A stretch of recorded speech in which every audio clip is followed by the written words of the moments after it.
Adan. Ya udah, dikarenakan semuanya tertuju kepada Alia. Tuh, nanti saya diatur sih ya, gimana?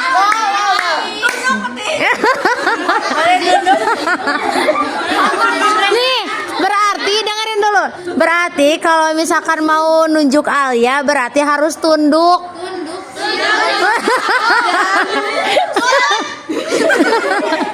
Nih, berarti kan Alia kan udah ngomong gitu, nanti bisa nggak susah diatur. Berarti dia kan siap gitu kan, siap.